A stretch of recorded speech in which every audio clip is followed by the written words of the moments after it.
جلتے گھر کو دیکھنے والوں پھوس کا چھپر آپ کا ہے۔ جلتے گھر کو دیکھنے والوں پھوس کا چھپر آپ کا ہے۔ آگ کے پیچھے تیز ہوا ہے، آگے مقدر آپ کا ہے۔ اس کے قتل پہ میں بھی چپ تھا، میرا نمبر اب آیا۔ اس کے قتل پہ میں بھی چپ تھا، میرا نمبر اب آیا۔ میرے قتل پہ آپ بھی چپ ہیں، اگلا نمبر آپ کا ہے۔ محترم بزرگوں، دوستوں، عزیز ساتھیوں اور اسلام کے غیور نوجوانوں، اس وقت کیا حالات ہیں وہ آپ کو اچھی طرح معلوم ہے، اور مسلمانوں کے اندر خاص طور سے ہمارے نوجوانوں میں غلط فہمیاں بہت زیادہ پھیل رہی ہیں۔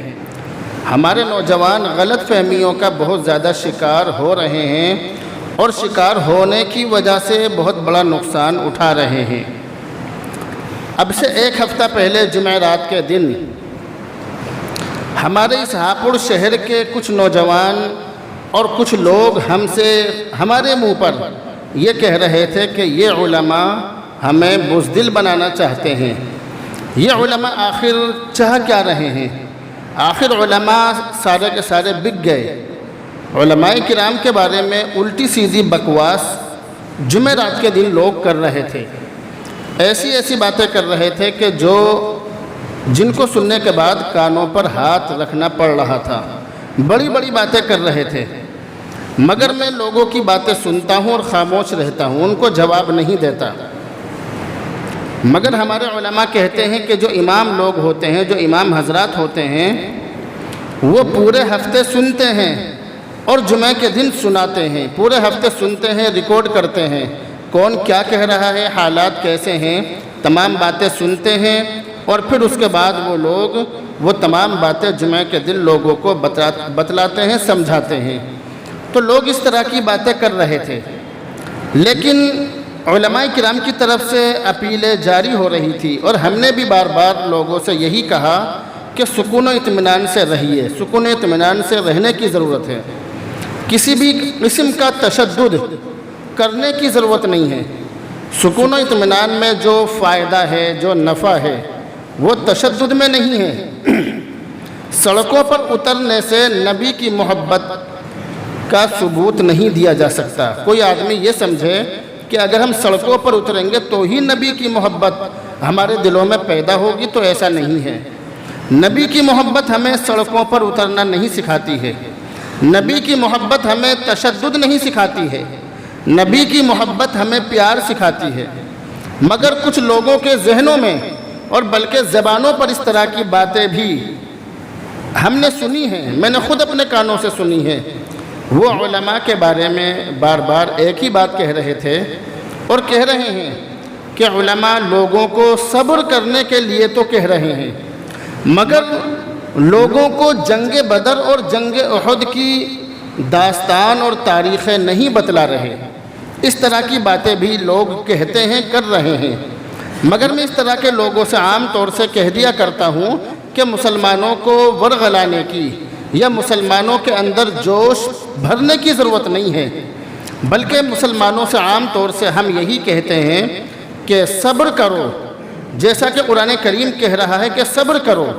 اب لوگ کہہ دیتے ہیں کہ نبی کی وہ زندگی بھی بتلاؤ جو اللہ کے نبی نے جنگیں لڑی ہیں، کافروں سے جنگ لڑی ہے، وہ بھی بتلاؤ۔ تو میں ایسے لوگوں سے یہ کہہ دیا کرتا ہوں کہ جن صحابہ کرام نے جنگیں لڑی ہیں، پہلے ان کی طرح اپنا ایمان بناؤ، پہلے ان کی طرح بننے کی کوشش کرو، ورنہ ہمارا حال تو یہ ہے کہ ایک گھڑکی میں ہمارا پیشاب نکل جائے، ہمارا وہ حال ہے۔ ہمارے اندر وہ ہمت نہیں ہے جو ہونی چاہیے، ہمارا ایمان مضبوط نہیں ہے۔ صحابہ کرام کا ایمان مضبوط تھا تو وہ تمام کام کر دیا کرتے تھے، ہمارا ایمان مضبوط نہیں ہے۔ اسی لیے میں بار بار یہی کہتا ہوں کہ پہلے اپنے ایمان کو بنانے کی اور بچانے کی فکر اور محنت کریں، باقی چیزیں بعد کی ہیں۔ پہلے اپنے اندر جو ہمارا ایمان ہے اس کو مضبوط بنانے کی ہم کوشش کریں، اس کو مضبوط بنانے کی فکر کریں۔ اور یہی چیز ہمارے جو علماء کرام ہیں وہ یہی چیز سمجھا رہے ہیں کہ سڑکوں پر اترنے سے کچھ نہیں ہونے والا۔ اپنے گھروں میں رہو، مسجدوں میں رہو، اپنے اندر رہو، اپنے گریبانوں میں جھانکو، اپنے اندر سدھار پیدا کرو۔ دوسروں کے بارے میں کچھ کہنے کی ضرورت نہیں ہے۔ اگر کوئی ہمارے نبی کے بارے میں کچھ کہہ رہا ہے تو وہ نہیں کہہ رہا بلکہ اس سے ہم کہلوا رہے ہیں۔ اگر کوئی ہماری اذانوں پر پابندی لگا رہا ہے تو اس میں اس کی غلطی نہیں ہے، غلطی اس میں ہماری ہے کہ اذان ہوتی ہے مگر ہمیں مسجدوں میں آنے کی توفیق نہیں ہوتی ہے۔ اذان ہوتی ہے، فجر کی اذان میں مؤذن کہتا ہے الصلاۃ خیر من النوم کہ نماز نیند سے بہتر ہے، مگر ہماری مسجدوں میں آپ یقین کرنا 2% بھی نمازی نہیں ہیں، 2% بھی بہت ساری مسجدوں میں، جبکہ کہا یہ جا رہا ہے، چاہا یہ جا رہا ہے کہ ہماری مسجدوں میں 100% نمازی ہوں، یعنی محلے کے اندر جتنے بھی بالغ مرد ہیں سب کے سب مسجد میں آئیں، اور محلے کے اندر جتنی بھی بالغ عورتیں اور لڑکیاں ہیں سب کی سب نماز پڑھیں۔ ہمارے علماء کی طرف سے یہ چاہا جا رہا ہے کہ مسلمان 100% نمازی بنیں اور ہم 2% بھی نمازی نہیں ہیں۔ ہماری مسجدوں کا یہ حال ہے، بہت ساری مسجدوں میں امام اور مؤذن ہی ہوتے ہیں اور تیسرا کوئی نماز پڑھنے والا نہیں ہوتا ہے۔ یہ ہماری مسجدوں کا حال ہے۔ تو ہم بات تو کرتے ہیں 1400 سال پرانی، ہم بات تو کرتے ہیں نبی کے زمانے کی، ہم بات تو یہ کرتے ہیں کہ علماء صبر کرنے کی تلقین کر رہے ہیں، علماء لوگوں کو صبر کرنے کے بارے میں کہہ رہے ہیں، جنگ کرنے کے بارے میں نہیں کہہ رہے۔ ہم یہ بات کہتے ہیں علماء کے بارے میں، مگر ہم کبھی یہ نہیں کہتے کہ ہمارے اندر کتنی کمیاں ہیں، ہم خود کتنے بگڑے ہوئے ہیں، ہم خود کتنے راستے سے ہٹے ہوئے ہیں، اس چیز کی طرف ہم قطعاً نہیں دیکھتے۔ جبکہ اصل چیز یہی ہے کہ ہم اپنے اندر سدھار پیدا کریں، اصل چیز ہمارے علماء کی طرف سے یہ چاہی جا رہی ہے۔ تو اصل چیز اللہ کے نبی کی محبت کے لیے، جھوٹی محبت کے لیے اگر ہم سڑکوں پر اتریں تو ایسے لوگ میری نظر میں مکار ہیں، مکار، جو اللہ کے نبی کی جھوٹی محبت کے لیے سڑکوں پر اتر رہے ہیں، وہ مسلمان کہلانے کے حقدار نہیں ہیں۔ اللہ نے جن چیزوں کو فرض کیا ہے، جیسے نماز ہے، روزہ ہے، زکوٰۃ ہے اور حج ہے، قربانی، اور اس کے علاوہ جتنی بھی چیزیں ہیں، جو چیزیں واجب ہیں وہ بھی، ان تمام چیزوں کو کرو، ان تمام چیزوں پر عمل کرو۔ نماز پڑھنے کے لیے مسلمان تیار نہیں ہے، نبی کی بات ماننے کے لیے تیار نہیں ہے، مگر نبی کے نام پر کٹنے کے لیے تیار ہے۔ یہ سمجھداری نہیں ہے۔ سمجھداری یہ ہے کہ نبی نے جن باتوں کو کہا ہے ان باتوں پر عمل کرو، نبی جن باتوں کو بتلا کر گئے ان باتوں کو مانو۔ میں بار بار کہتا ہوں کہ اپنے اندر سدھار پیدا کرو۔ میں نے اللہ کے نبی کی ایک حدیث پڑھی آپ کے سامنے، جس کے اندر اللہ کے نبی علیہ الصلاۃ والسلام نے ارشاد فرمایا، یہ ارشاد فرمایا کہ یوشک الامم ان تداعی علیکم، قریب ہے کہ تمام قومیں مسلمانوں پر مسلط ہوں گی۔ تمام قومیں مسلمانوں کے لیے، تداعی کا مطلب ہے دعوت دینا، بلانا، یعنی تمام قومیں آپس میں ایک دوسرے کو مسلمانوں پر حملہ کرنے کے لیے اور مسلمانوں کو قابو میں کرنے کے لیے اور مسلمانوں کو کنٹرول میں کرنے کے لیے آپس میں ایک دوسرے کو بلائیں گی تمام قومیں۔ اللہ کے نبی علیہ الصلاۃ والسلام نے جب یہ بات ارشاد فرمائی، یہ اس زمانے کی بات ہے جب دنیا کے اندر صرف 1 لاکھ، 1.25 لاکھ کے قریب صحابہ کرام تھے، مگر پوری دنیا کے اندر مذہب اسلام کا بول بالا تھا۔ پوری دنیا کے اندر کسی کی ہمت نہیں تھی کہ مسلمانوں کے خلاف آواز اٹھا سکے۔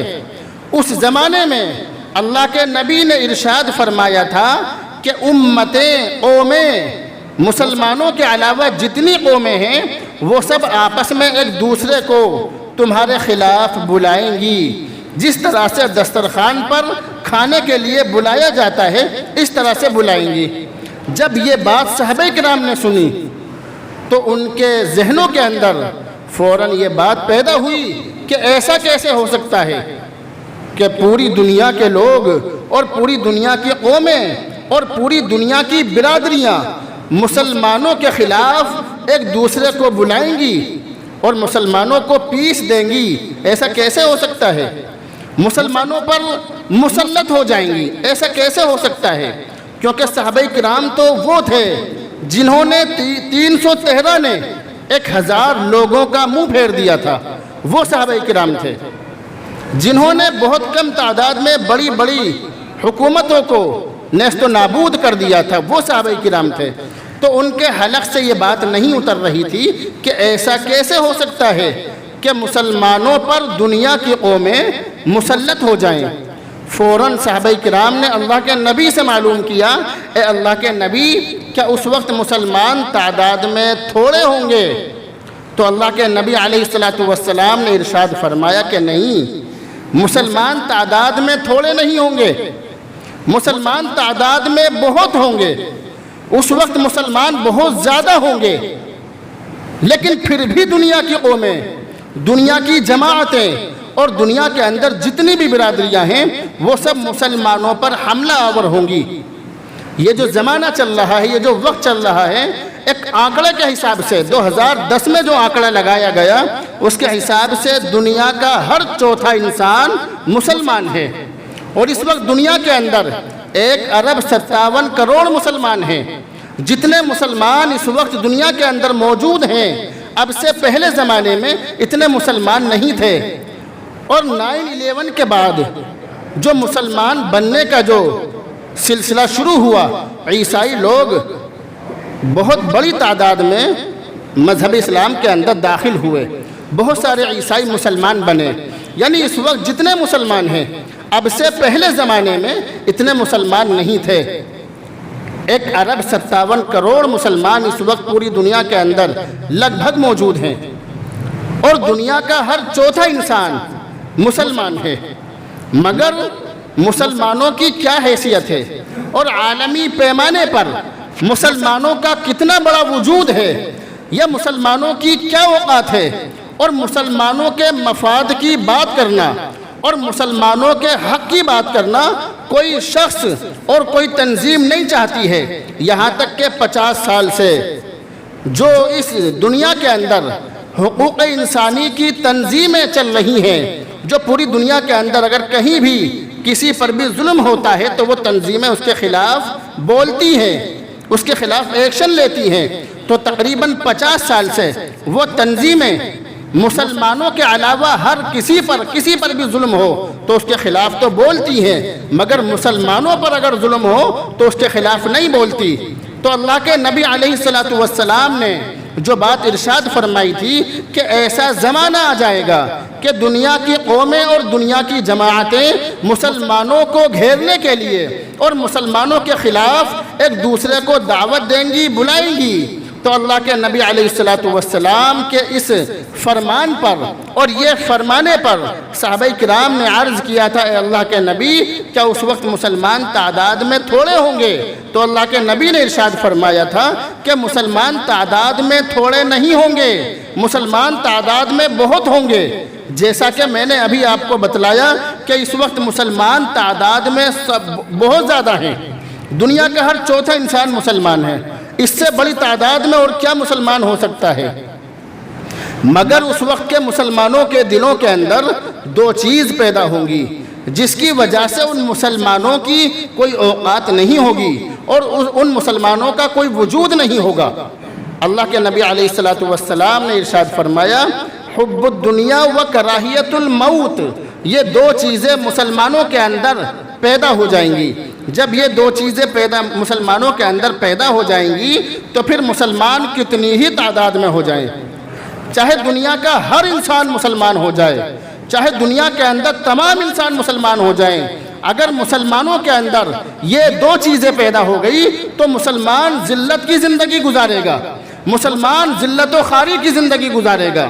اللہ کے نبی نے فرمایا اگر یہ دو چیزیں مسلمانوں کے اندر پیدا ہو گئی تو مسلمانوں کا کہیں ٹھکانہ نہیں ہوگا اور مسلمانوں کو کہیں عزت نہیں مل سکتی۔ اور وہ دو چیزیں اللہ کے نبی نے ارشاد فرمائی، حب الدنیا و کراہیت الموت، یعنی دنیا کی محبت اور موت سے نفرت۔ یہ دو چیزیں، دنیا کی محبت اور موت سے نفرت جب مسلمانوں کے اندر پیدا ہو جائے گی تو مسلمان کتنی ہی بڑی تعداد میں ہو مگر مسلمانوں کا کوئی وجود نہیں ہوگا۔ اور آج مسلمانوں کے اندر چاہے وہ کوئی بھی شخص ہو، دنیا کی محبت کوٹ کوٹ کر بھری ہوئی ہے۔ آج کا مسلمان موت کے نام پر مر جاتا ہے۔ اگر کسی مسلمان کا انتقال ہونے والا ہو تو ابھی اس کی کوشش یہ ہوتی ہے کہ ابھی سال دو سال اور زندہ رہ لوں۔ تو اللہ کے نبی نے جو حدیث کے اندر ارشاد فرمایا وہ آج ہو بہو مسلمانوں پر صادق آ رہا ہے۔ اسی وجہ سے میں نے جو قرآن کریم کی آیت پڑھی، وَلَا تَهِنُوا وَلَا تَحْزَنُوا وَأَنْتُمُ الْأَعْلَوْنَ إِن كُنتُم مُؤْمِنِينَ، کہ تم غم مت کرو، وَلَا تَهِنُوا وَلَا تَحْزَنُوا، ٹینشن مت لو، غم مت کرو، تم ہی سربلند رہو گے، تم ہی عزت سے رہو گے، تم ہی دنیا کے اندر سب سے زیادہ عزت والی قوم رہو گے، لیکن شرط یہ ہے کہ تم مومن بن جاؤ۔ یہ جو میں نے قرآن کریم کی آیت پڑھی وَلَا تَهِنُوا، اس آیت کے اندر جو لفظ تہینو ہے، اللہ کے نبی نے اس لفظ کو اس حدیث کے اندر ارشاد فرمایا کہ مسلمانوں کے اندر وہن پیدا ہو جائے گا۔ یہ جو حدیث میں نے پڑھی ہے، اس حدیث کے اندر اللہ کے نبی نے ارشاد فرمایا کہ ان مسلمانوں کے دلوں میں وہن پیدا ہو جائے گا۔ پھر اللہ کے نبی نے ارشاد فرمایا تھا کہ وہن کا مطلب ہے دنیا کی محبت اور موت سے نفرت۔ حضرت عیسیٰ علیہ السلام ایک مرتبہ اپنے زمانے میں اپنے ماننے والوں کے ساتھ، اپنے حواریوں کے ساتھ ایک بستی سے گزر رہے تھے، تو آپ نے دیکھا کہ بستی کا ہر شخص مرا پڑا ہے، سب لوگ مرے ہوئے ہیں، گلی گلی میں لاشیں بچھی ہوئی ہیں، سڑکوں پر لاشیں بچھی ہوئی ہیں۔ تو ان کے ساتھ والے لوگوں نے ان سے یہ کہا کہ یہ جو سب لوگ مرے ہوئے ہیں، یہ آخر ان کے اوپر ایسا کیا عذاب آ گیا کہ یہ سب کے سب مر گئے؟ تو انہوں نے حضرت عیسیٰ علیہ السلام نے یہ کہا کہ اس کے بارے میں مجھے معلوم نہیں ہے۔ انہوں نے اللہ سے دعا کی، حکم یہ آیا کہ رات کو یہیں رکو اور پھر دیکھنا کہ ان کے ساتھ میں کیا ہوا۔ وہ رات کو وہیں رکے اور رکنے کے بعد حضرت عیسیٰ علیہ السلام نے اللہ کے حکم سے ایک اونچی جگہ پر کھڑے ہو کر یہ اعلان کیا کہ اے بستی والو، اٹھ جاؤ، اللہ کے حکم سے زندہ ہو جاؤ اور اپنے بارے میں بتاؤ کہ تمہارے اوپر اللہ کا کیا عذاب آیا۔ تو انہوں نے یہ کہا، ان میں سے ایک آدمی زندہ ہوا اور یہ کہا کہ ہم رات کو سوئے تھے مگر صبح کو اٹھ نہیں سکے، پوری کی پوری بستی سوتی کی سوتی رہ گئی۔ تو عیسیٰ علیہ السلام نے ان سے یہ کہا کہ آخر تمہارے ساتھ ایسا کیوں ہوا؟ تو انہوں نے یہ کہا کہ ہم دنیا سے بہت زیادہ محبت کرتے تھے اور ہم اتنی محبت کرتے تھے جتنی محبت ایک ماں اپنے بچے سے کرتی ہے، ہم دنیا سے اس سے بھی زیادہ محبت کرتے تھے۔ تو دنیا سے محبت کی وجہ سے ہمارا یہ حال ہوا۔ دنیا کی محبت اور ناجائز محبت اور حد سے زیادہ محبت یہ اللہ کو بالکل بھی پسند نہیں ہے۔ لیکن ہمارے یہاں پر حال یہ ہے کہ دنیا کے اوپر مرے جا رہے ہیں ہم لوگ، دنیا کے چکر میں اپنے بھائیوں کا گلا کاٹنے کے لیے تیار ہیں۔ میں نے ایک مرتبہ ایک ٹکڑا میرے سامنے آیا، کسی اخبار کا، کسی کتاب کا ٹکڑا میرے پاس آیا، وہ کہیں پڑا ہوا تھا، میں نے اس کو اٹھایا، اٹھانے کے بعد اچھی طرح سے اس کو صاف کر کے اس پہ پریس وغیرہ کر کے اس کو جب میں نے پڑھا، اس کے اندر اللہ کے نبی کی ایک حدیث لکھی ہوئی تھی اور وہ اللہ کے نبی کی پیشن گوئیاں لکھی ہوئی تھی۔ ان میں سے ایک بات یہ لکھی ہوئی تھی کہ ایک زمانہ ایسا آنے والا ہے کہ مال اور دنیا کی دولت لوگوں کا قبلہ ہوگی، لوگوں کا قبلہ، کعبہ، جس کی طرف کو منہ کر کے ہم لوگ نماز پڑھتے ہیں، کعبہ، تو لوگوں کا کعبہ ہوگا، دنیا کی دولت اور مال لوگوں کا کعبہ ہوگا۔ سننے کے اس کو پڑھنے کے بعد پہلے تو میں چونکا، لیکن پھر میں نے اپنا دماغ دوڑایا تو میں اس نتیجے پر پہنچا، میں نے کتابوں کو بھی کھنگالا، میں اس نتیجے پر پہنچا کہ جس طرح سے لوگ کعبے کی طرف کو منہ کر کے نماز پڑھتے ہیں، جس طرح سے لوگوں کے لیے خانہ کعبہ قابل احترام چیز ہے، جس طرح سے لوگ کعبے کی عزت کرتے ہیں، جس طرح سے لوگ کعبے کو محترم سمجھتے ہیں، ایک زمانہ ایسا آئے گا کہ لوگوں کا یہ حال ہوگا کہ دنیا کا مال و دولت ان کے لیے سب کچھ ہو جائے گا، اسی کی پوجا کریں گے، اسی کے چکر میں پڑیں گے۔ لوگ یہاں تک کہہ دیتے ہیں کہ مال ہے تو سب کچھ ہے ورنہ کچھ بھی نہیں ہے، آج کے ٹائم میں تو روپیہ پیسہ ہی سب کچھ ہے، اس طرح کی باتیں لوگ کہتے ہیں۔ یہ تمام باتیں غلط ہیں۔ دنیا کی محبت اور موت سے نفرت جب مسلمانوں کے اندر پیدا ہو جائے گی تو مسلمانوں کا وہی حال ہوگا جو آج ہو رہا ہے۔ تو نبی کی محبت ثابت کرنے کے لیے ہنگامہ کرنے کی ضرورت نہیں ہے، سڑکوں پر آنے کی ضرورت نہیں ہے۔ نبی کی محبت ثابت کرنے کے لیے مسجدوں کو بھرنے کی ضرورت ہے، 5 وقت کی نماز پڑھنے کی ضرورت ہے، نبی کے بتلائے ہوئے راستے پر چلنے کی ضرورت ہے۔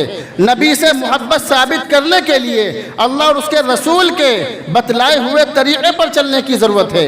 نبی سے محبت ثابت کرنے کے لیے نبی کی سنتوں پر چلنے کی ضرورت ہے۔ ان چیزوں سے محبت ثابت ہوگی۔ قرآن کریم کے اندر صاف طور سے لکھا ہے قُلْ إِن كُنتُمْ تُحِبُّونَ اللَّهَ فَاتَّبِعُونِي يُحْبِبْكُمُ اللَّهُ وَيَغْفِرْ لَكُمْ ذُنُوبَكُمْ۔ اے نبی آپ کہہ دیجئے ان کنتم تحبون اللہ، اگر تم اللہ سے محبت کا دعویٰ کرتے ہو، فَاتَّبِعُونِي، تو اے نبی آپ کہہ دیجئے کہ اے لوگو میری اتباع کر لو، میری بات مانو۔ اگر میری بات مانو گے تو تمہارا دعویٰ سچا ہے، تمہیں مجھ سے بھی محبت ہے اور میرے خدا سے بھی محبت ہے۔ اگر کوئی شخص اللہ سے اور نبی سے محبت کا دعویٰ کرے لیکن اللہ اور اس کے رسول کے بتلائے ہوئے راستے سے ہٹ کر چلے تو یاد رکھیے ایسا شخص اپنے دعوے میں جھوٹا ہے، ایسا شخص مکار ہے۔ ایسے لوگوں کے بہکاوے میں نہ آویں جو لوگ آپ کو ورغلائیں کہ نبی کے بارے میں اس طرح کا بیان فلاں شخص نے دے دیا یا فلاں عورت نے دے دیا، اب اس کے خلاف ہم یہ کریں گے وہ کریں گے، تو کسی کے بہکاوے میں آنے کی ضرورت نہیں ہے۔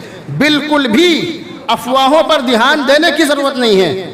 ہم آپ کو بزدل نہیں بنا رہے بلکہ حالات کا تقاضا یہی ہے کہ آپ خاموش رہیے، اپنے اندر سدھار پیدا کیجئے، اپنے اندر تبدیلی پیدا کیجئے، نبی کی سنتوں پر چلنے کی کوشش کیجئے۔ ایک دن وہ آئے گا کہ یہ تمام لوگ آپ کے ساتھ ہوں گے، ایک دن وہ آئے گا۔ لیکن ابھی ہم خود مسلمان نہیں ہیں، بہت سارے لوگ مسلمان بن رہے ہیں مگر وہ ہمیں دیکھ کر نہیں بلکہ ہمارے اسلام کو دیکھ کر۔ ہمیں دیکھ کر تو مسلمان نفرت کرتے ہیں، جو غیر مسلم ہیں وہ ہمیں دیکھ کر نفرت کرتے ہیں کہ ایسے ہوتے ہیں مسلمان۔ غیر مسلم ہمیں دیکھتے ہیں، ہماری کتابوں کو نہیں دیکھتے۔ غیر مسلم ہمارے بارے میں جانتے ہیں کہ مسلمان ایسا ہوتا ہے ویسا ہوتا ہے۔ تو اپنے اندر سدھار پیدا کرنے کی ضرورت ہے، انشاءاللہ سب جگہ سدھار پیدا ہوگا۔ اللہ رب العزت سے دعا کیجئے، اللہ رب العزت عمل کی توفیق نصیب فرمائے۔